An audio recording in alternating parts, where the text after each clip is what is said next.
Original post. I took the winter caretaker job at a mountain hotel. The rules aren't for guests.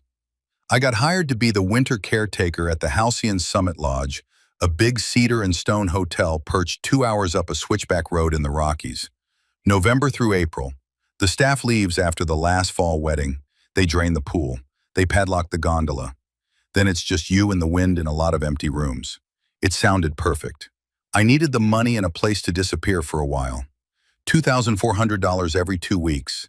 Room and board, full use of the kitchen, snowcat in the garage for emergencies only, and access to the small library that sits behind the lobby fire. Read all winter, the manager said, chuckling like he wasn't jealous. When I showed up, the general manager, Malik, walked me through boiler checks, the diesel backup generator, the radios, the pantry inventory. Then he gave me a manila folder with a laminated page on top. Caretaker protocol off-season. It was a list of rules. I thought it would be about pipes and bears. It wasn't. 1. Form the red lobby phone rings after midnight. Do not answer. 2. Ballroom doors remain closed.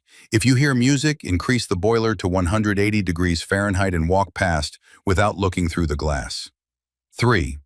Mushark, you see fresh snow prints on the main staircase that go up but not down. Count aloud to 13 and take the service stairs. 4. No 6th floor. If the elevator stops at 6, keep your eyes on the panel and press lobby L. Do not look at the doors. 5. 313 must be aired at dawn and covered at dusk. The mirror gets a blanket always. 6. Do not write your full name in the guest book. Initials only. Never add today's date. For at 3:13 a.m., the boiler will settle. If you hear footsteps in the staff hall, hum a song you learned from someone who loved you. 8. For you meet someone in uniform with no shoes, let them pass. Do not offer directions. 9. For you must go outside between 2 and 4 a.m. Do not look at the tree line. If you do, do not wave back. 10. For arrive, offer water, no champagne. Do not toast. I laughed. Malik didn't. Whose idea of a joke is this? I asked. He placed the folder in my hands and looked past me at the fireplace like it had said something. It isn't a joke. We built wrong here. The Halcyon is good to people when we're busy. When we're closed, it keeps itself calm with routines. He hooked a thumb at the rules. These are the routines. You're serious? I said. Don't answer the red phone, he said, and don't open the ballroom. That's the big one. The first snow came at sunset. By morning, the switchbacks were buried and the plow company texted that they couldn't get up for a week. Malik radioed me at noon, voice already sounding like it lived in a different season. You'll do fine. Daily boiler checks at 5 a.m. and 3 p.m., inventory weekly. Fill the generator on Sundays. Call if the pressure drops below 12. He didn't mention the rules again. That night at 12:41, the red phone rang. Update 1, the red phone. It rang like a memory. The metal rattle of an old bell, too bright in the empty lobby. The receiver is bolted to the wall behind the front desk. There's no cord to the switchboard, no line label, just red in chipped enamel. I stood in the dark with the fire down to embers and watched it ring. I told myself I wouldn't answer. It rang 13 times, paused, then twice more. I picked it up. Front desk, I said, because that's what phones expect you to say in a hotel even at the end of the world. For a second, I heard wind. Not the whine around the eaves, wind far away like on a microphone. Then a man said my name. Not the way strangers say it, the way a teacher who knows you says it when you've fallen asleep in class. Don't hang up, he added. We're checking you in. I laughed. Small, pathetic. We're closed. We're always open, he said pleasantly. For residents? Somewhere behind the lobby, I heard the service elevator start to move. I kept the receiver to my ear and reached for the laminated sheet like a child reaching for a nightlight. If the red lobby phone rings after midnight, do not answer. Wrong number, I whispered, and set the receiver down without pressing it into the cradle. The bell stopped anyway, like a hand over a mouth. The service elevator stopped on 6. There is no 6th floor. The panel in the staff hall is 1-5, lobby, ballroom, basement. But the indicator ticked up. 1, 2, 3, 4, 5, 6, and the little light turned green. I didn't go look. I watched the light turn off. I waited for the whine and clank of the car returning to somewhere that existed. It didn't. At 1:07 a.m., the elevator doors sighed open by themselves somewhere above me. The lobby air got colder, like a door had been held too long. I turned both lobby lamps on and sat behind the desk until the fire came back up, humming a dumb, half-remembered song my grandmother used to sing when she brushed my hair. At 3:13 a.m., the boiler settled like a bear lying down. The baseboards clicked quietly. The hotel breathed. When I finally slept, the rules were under my cheek like a prayer card. Update 2, the stair prints. Second night, I thought maybe I'd been making drama out of an old phone and my own echo. At 10:30 p.m., I did a loop. Kitchen freezers humming, walk-ins locked, staff hall clean, my boots the only noise. I made cocoa from one of those ridiculous bulk tins housekeeping leaves for events and sat on the bottom newel of the grand stair to drink it. The Halcyon's main staircase is cedar, with a runner the color of wet bark and brass rods that make little clicking noises when you run your hand along them. The chandelier above the well is antler and glass, and it throws antler-shaped shadows if you look up too long. The carpet by my feet was clean and unrolled and utterly empty. At 11:03, I walked away to check the woodpile. At 11:07, when I returned, the runner held prints. Fresh snow prints. Wet edges, little clumps, still melting into the nap. A pair of them with the exact shape of a boot you could buy in town. They started on the second tread going up and kept going, a tidy cadence, all the way to the landing, then out of sight around the bend. There were no prints going down, none below the first pair. Rule 3. If you see fresh snow prints on the main staircase that go up but not down, count aloud to 13 and take the service stairs. I stood there with cocoa cooling in my glove and counted, quietly, so I didn't sound like someone counting. When I got to 13, the chandelier made a noise like somebody had plucked it, a sweet, glassy twang, and the prints stopped shimmering wet and went dry all at once. I took the service stairs. In the staff hall, on the chalkboard where we note pantry pulls, someone had written, in neat block letters, "Good." There was chalk dust on the floor. No footprints. Update 3, the ballroom doors. I told myself I wasn't going to test Rule 2. So of course I did. No music, not at first. Just the big empty hallway, the frost on the inner panes of the old leaded windows, and the massive double doors in their dark wood frame. Carved swirls of vines and deer and grapes, with the brass push bars cold as a dentist's tray. I stood there feeling ridiculous with my ear tilted toward them. Something hit the other side of the door softly. Not a hand, not a fist, a shoulder maybe, or a hip, like someone backing up with a tray. I turned the latch. Nothing dramatic, just a little give. The left door eased back an inch and warm air slipped out, carrying a smell I can only describe as gold.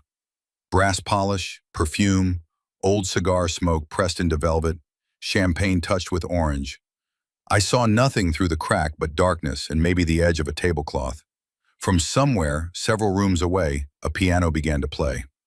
3 high notes, a rising little phrase that should have been charming, but felt like somebody lifting the corners of my mouth with cold fingers. I closed the door. I turned the key in the copper lock like I was stirring a drink. Rule 2. If you hear music, increase the boiler to 180 degrees and walk past without looking through the glass. I went down to the boiler room. The big green behemoth lives in warm, half-dark like a sleeping animal. When you open the draft and nudge the thermostat, it breathes harder. I cranked it to 180 and listened to it get comfortable, steel creaking in a way that felt like relief. When I came back up, the brass push bars on the ballroom doors were beaded with condensation. Across the matte glass, someone had laid a hand. 5 prints. No palm whorl, no lines. Too smooth, like a hand only recently taught how to be a hand. I walked past. At 1:12, back at the desk, I opened the logbook to make a note about the boiler. Someone had already written, "Music handled." The handwriting looked like mine had during finals week in college. Too neat to be awake. Update 4, room 313. The Halcyon is a 5-story A-frame on a ridgeline, with guest floors stacked above the lobby like a layer cake. All the odd numbers are on the riverside, all the evens face the slope. Threes are corners. I didn't like that.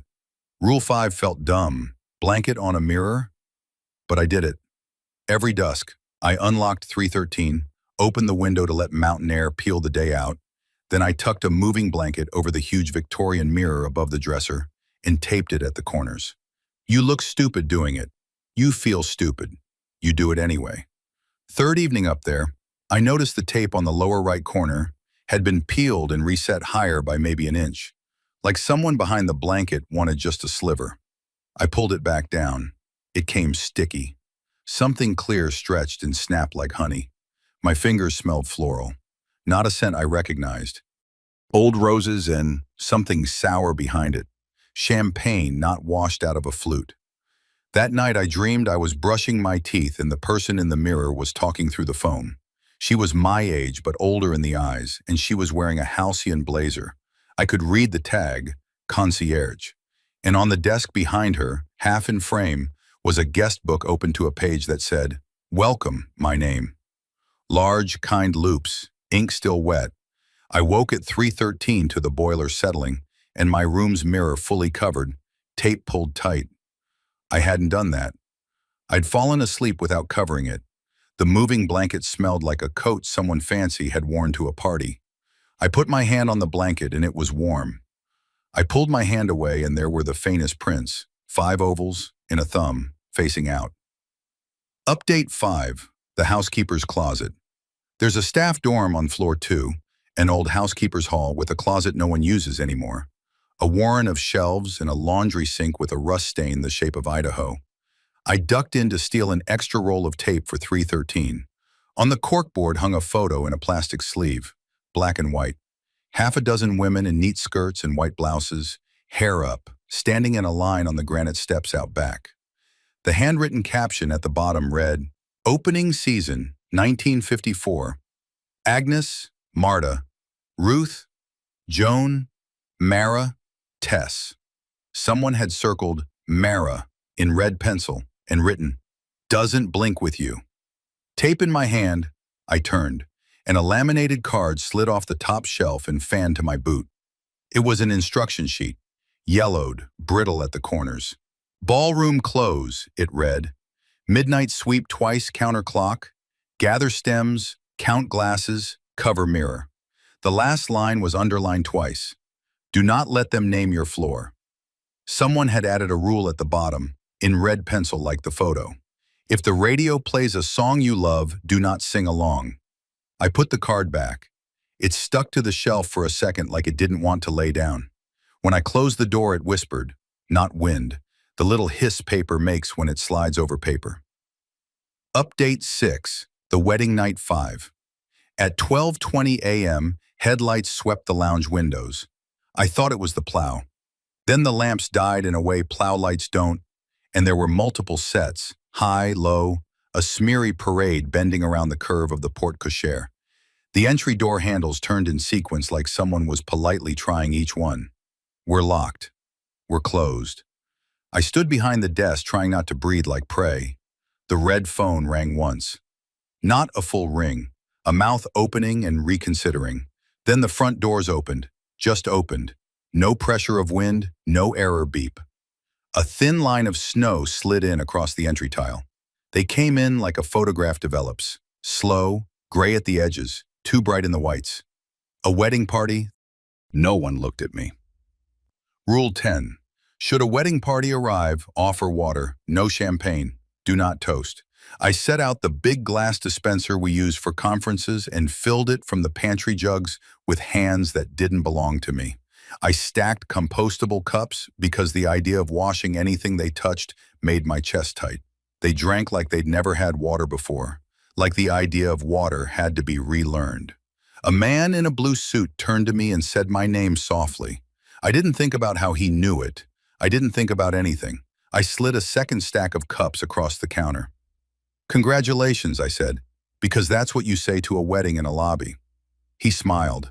His teeth were too even, like a child's drawing of teeth. "We're very happy," he said, and didn't blink for too long. Someone popped a cork in the ballroom. I didn't look through the glass. I moved the boiler to 180 and walked. At 106, the party filed out without thanks, without coats, not leaving the wet they should have left. The front doors shut, the latch clicked, and I had the intense, childish feeling that something had gone back upstairs that had not come down. In the morning, 3 champagne flutes sat on the front desk with little lipstick ovals that weren't any color I know. The guest book was open. A single line had been added in copper ink. Happily ever after. Residence. Update. 7. The sheriff. I called down to town. Sheriff Baines knows the lodge. His brother-in-law runs the plow. I didn't say ghosts. I said trespassers. I said people on the property after hours. I said I needed law. He laughed like a man tired through the middle. Road's still closed, kid. Sit tight. You're safe up there. Nobody's going to hike in through this weather to mess with a hotel full of locked doors. Some doors don't care they're locked, I said. Don't drink, he said, which wasn't the thing I needed. At dusk, I found a note slid under the staff hall door like a check. If the sheriff arrives, he will ask to see the ballroom. Don't let him. Not typed. Pencil. The lead was smudged like a thumb had thought about erasing it. At 9:20, the radio crackled. Halcyon, this is County. You still up there? I grabbed the handset. I copy. Baines is going to snowmobile up. He says don't open the big doors for him. He'll come around from the patio. I don't. Why? Hell if I know. He said less mirrors. He arrived at 11:02 covered in frost. We didn't shake hands. His gloves were stiff. He stomped snow off his boots without looking at the chandelier. All right, he said. Show me the trouble. We made it 10 steps into the lobby before the ballroom played 3 notes on the piano, like a woman tapping a glass. I don't recommend, I started. He tugged his glove off with his teeth to touch the ballroom handle. Don't, I said, too loud, and he turned like I'd offended him. You think I don't know a trick door, he said. Been doing mountain lockups 30 years. He pulled. It swung open. He went white to the ears. The ballroom wasn't dark. The ballroom wasn't there. It was a long, long room paneled in green tile, lit by ceiling bulbs the color of teeth, lined with glass doors, each with a little brass number. On the nearest door, a card read 6, then 6, then 6 again, like a printer had jammed. 666. The sheriff shut the door. He didn't look at me. Okay, he said, and he said it like a bad idea hurts to say. Don't open that for me again. He left through the patio without taking his glove. The glove on the desk looked like a hand waiting politely. I put it in the lost and found with a note that said, Baines, don't return. Update 8. The boiler. The boiler has a sound at 3:13 I don't hear any other time. Not the thump of heat shifting through iron, not the sigh of the pump. A low, tender note like a bassoon learning a lullaby. The laminated sheet says to hum if I hear footsteps in the staff hall at that time. I don't always. Sometimes I hear someone dragging a suitcase. Sometimes I hear someone practicing steps. 2 forward, 1 back, turn. Tonight I heard breathing from the boiler room.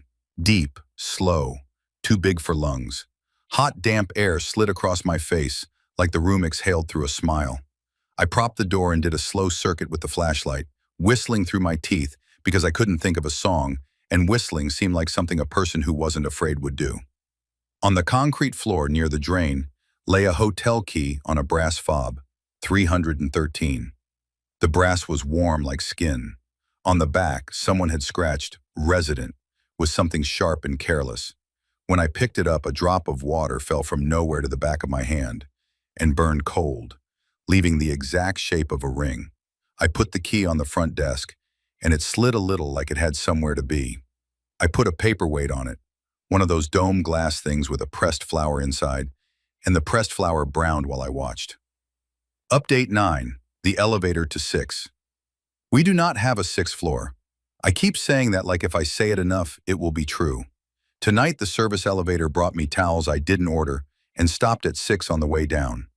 The panel chimed ding in a way I've only ever heard in big city hotels when someone significant enters. The doors started to open. I pressed L with my thumb and held it down until the skin throbbed. A hand slid through the gap at the last inch, slender, with a ring of tiny pearls around the middle finger. The skin was gray, not dead gray, hotel gray, the way lobby velvet looks in shadow. The pearl ring clicked softly against the door like it was tapping in irritation. On the palm, someone had written, "Welcome," in mirror-neat cursive, as if the hand expected I'd be reading it backward. "Not my floor," I said, even though my mouth was mostly sand. The hand withdrew neatly. The doors shut with a little demure shh. The car went down. I got out and took the stairs too fast just in case stairs were still a human thing. In the lobby, the guest book was open. A neat copper hand had added a line.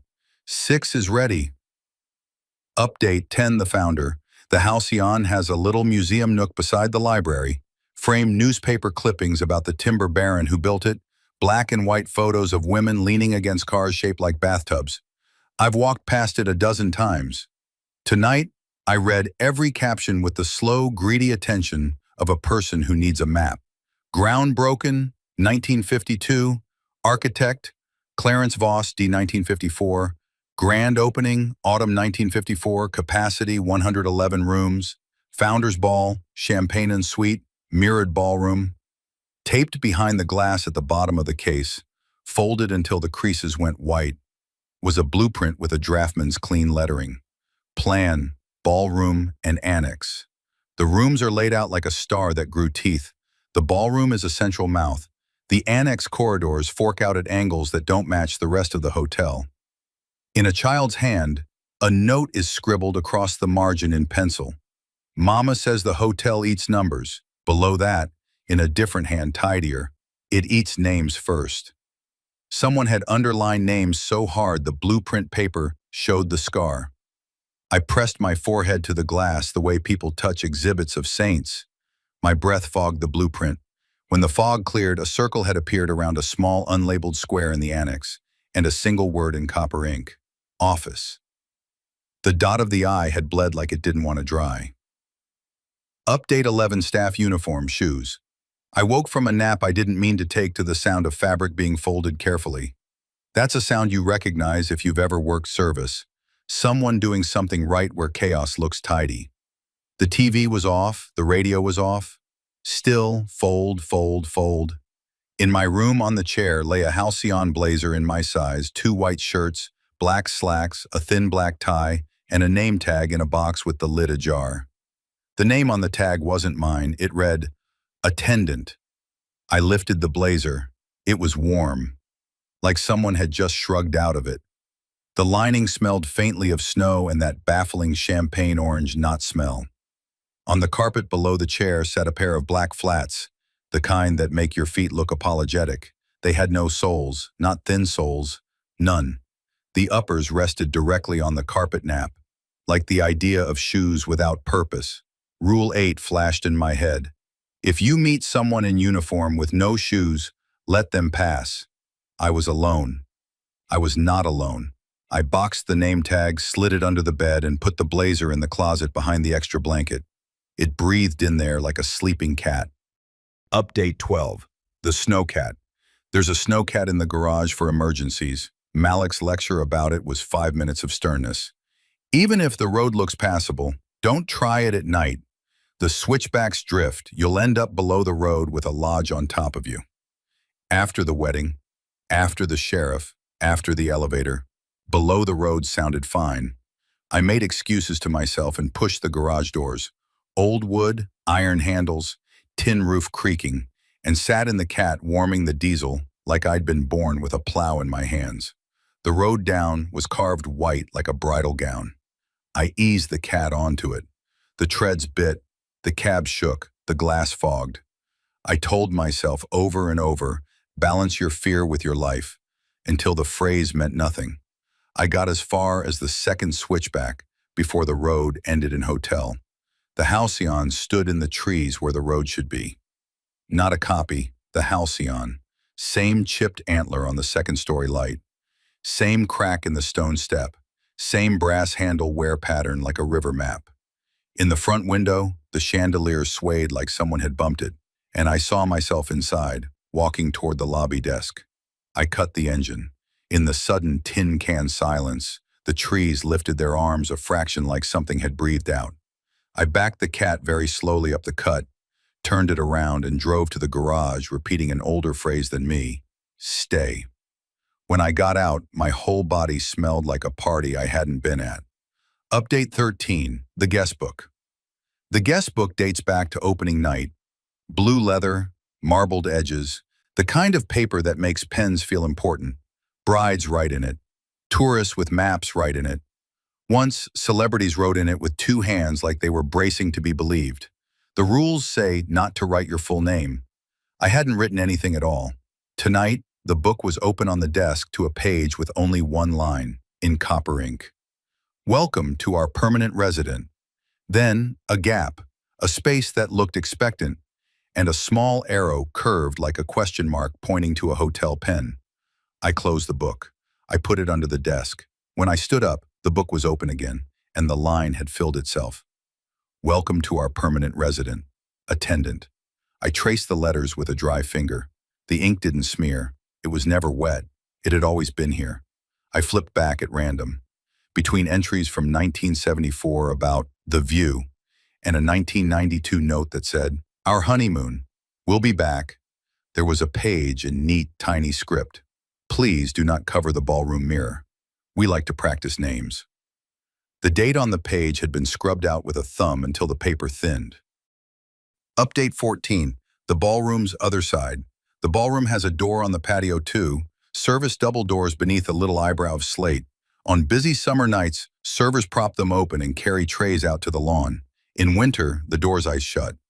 Tonight, they weren't iced. They weren't cold. They weren't anything I understand. I pressed my ear to the service door and heard water. Not the steady trickle of thaw. The noise a big tub makes when a crowd breaks the surface. A rise and slop and collective breath. Under it, a low organ note made the air above my top lip vibrate. Once, twice. Then it stopped and the silence thinned like somebody getting ready to speak. "Don't," I told the door. "Don't learn me." It's a stupid sentence. It made sense anyway. When I turned away, a place setting had been arranged on the patio table nearest the door. Plate, napkin, knife, fork, champagne flute. The napkin was folded into a shape like a dove holding a sprig of rosemary. The rosemary was damp. Under the plate, a place card waited in calm copper. It read, "Attendant." I took it inside with 2 fingers and slid it under the guest book. It was back on the table when I looked again. Update 15. The tree line rule 9. If you must go outside between 2 and 4 a.m., do not look at the tree line. If you do not wave back. I only went out to fetch wood. The wind had dropped and the snow squeaked like a noise you think you hallucinated. The moon made a soft path across the back lawn toward the black cage of pines. Something stood between 2 trunks at the edge. I knew better. My body knew better. I looked anyway. It was a wolf until it wasn't. Wolf shape, sure. Long, eyeline. But the bend of its limbs didn't respect joints, and the fur was too smooth at the wrong places, like a coat brushed with the grain on the wrong animal. It had snow on its back, and it didn't melt. It raised one foreleg without lifting the paw, and the snow slid off like a sleeve. Beneath, not flesh, a hotel carpet runner, the pattern of our stairs, miniaturized. It lifted its paw again, and the runner pattern bent like it remembered stairs. Then the head tilted. Then the legs slowly moved side to side, waving. I dropped the wood, and the hotel exhaled behind me, boiler settling. I kept my hands at my sides. The thing at the tree line waved again, and a dozen other shapes eased forward a step, identically, like they'd practiced. I went inside without turning my back. I closed the door. I pressed my forehead to the cold glass and whispered, "Do not wave back," because rule language becomes prayer when your blood understands physics differently. On the rug, the wood I dropped had arranged itself into letters. 6. Update 16. The manager's box. There's a safe in Malik's office disguised as a file cabinet. He'd show me where the keys are because if the generator hiccups at 3 a.m., you don't want to be rummaging. Tonight I needed something else, authority in a box. Proof that this wasn't just me in my dictionary of fear. The safe held petty cash, a stack of letters in a ribbon, a bundle of blank keycards rubber banded to hell, and a smaller lockbox with the optimistic label, Incidentals. Inside the lockbox, a brass lobby bell with a cracked pearl in the top of its clapper, a Polaroid dated in pencil 11/1979 of the ballroom full of people looking at the camera with eyes like sequins, and a thin ledger off to the side titled Staff Transfers. I opened the ledger. Names and lines, decades long. Most had two dates, start and end, and the word returned, in neat stamps. Some had a start date and a blank. No end, just a different stamp. Resident. My thumb found a page 3 from the back. The last line had no start date, no end date, just attendant again. The column under position was filled in, concierge/night. Under notes, polite, knows the steps. The Polaroid slid out of my lap and landed face up. My face doesn't look like it's supposed to in candid photos. This one had all my angles right. I was in the ballroom wearing the blazer that breathed in my closet, holding the guest book open like a menu.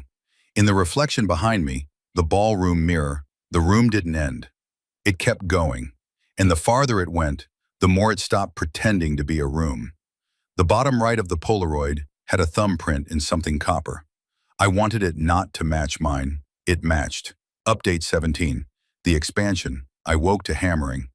Not the cheerful house repair kind, the slow ceremonial strike of something being convinced to be where it didn't want to be. The kind of hammering you hear in churches when scaffolds go up. But there was no crew. The Halcyon expands when it's pleased, Malik had said once at orientation, and everyone had laughed like a manager joke. We weren't laughing now. Between the ballroom and the library, a new hallway existed. I don't mean drywall hung and painted overnight. I mean a hallway with scuffs already on the baseboards, with framed photos already hung, people in uniforms I didn't recognize, with a carpet runner worn faintly down the middle by years of people going somewhere. Halfway down, a door labeled office had a little frosted window and a brass turn. I thought of the circled square on the blueprint. I thought of the copper word. I thought of the rule about not letting them name your floor. I opened the door. Inside was a perfect little concierge office. Desk, bell, telephone, slot for keys, slot for complaint cards, a file drawer with fall 1954, winter 2025, painted on it like a child's timeline assignment. The red phone sat on the desk here too, but the enamel didn't show. Rule 1. Do not answer the red lobby phone after midnight. This one wasn't in the lobby. I picked up. Front desk. A man said, with delight crackling like ice and heat at once, "Welcome, attendant." The line went dead. The bell on the desk rang itself once, a kind little tap. On the blotter lay a card with a typed schedule. Grand reopening. Residents and friends. Tonight, 11:59 p.m. Champagne in the ballroom. New floor. 6, soft open. Staff on duty. Attendant. Night. The ink smelled like orange and roses and a copper penny under my tongue. Update 18, final grand reopening. I put on the blazer. Don't ask me why. Because the rules don't mention what to do when the hotel puts your uniform out like a mother before a recital. Because the strap around my chest eased when the lining sat against my shoulders. Because saying no to the Halcyon sometimes sounds like permission. At 11:59, the lobby gleamed like frost on velvet, and the ballroom doors stood open to what they wanted to be. A room where everyone had always been arriving. Music came from the far side of the mirror, too sweet with something behind it like teeth. A line formed at the desk. They didn't look dead. They looked like advertisements think we look when we're happy. They handed me keys I didn't issue and smiled with their whole faces and said, "We're checking in," the way people say. We made it. The guest book waited under my hand. The pen was warm. I wrote A, just the letter. Rule 6, I told myself like a joke with no punchline. Initials only. The chandelier stuttered a little and didn't fall. Fine. The red phone didn't ring. It sat. It watched. Phones can do that here. At 12:06, a man in a blue suit with newly minted teeth asked, "Will you announce the new floor?" The PA has never worked for me, but tonight the microphone was a throat, and the hotel liked my voice. It pushed it everywhere, down the staff hall, up the service stair, along the private balconies where the snow stays smooth. "Welcome to the Halcyon Summit," I heard myself say, and someone behind my voice sketched this same sentence slowly in copper. "We are pleased to open floor 6. Please." I didn't get farther. 3 notes from the piano cut through everything like a question that had waited half a century. The room turned toward the mirror like a single face. It isn't glass if you walk with them. I know that now. You don't pass through, you unlearn where through belongs. The ballroom does not end. It keeps offering places to stand until you accept one.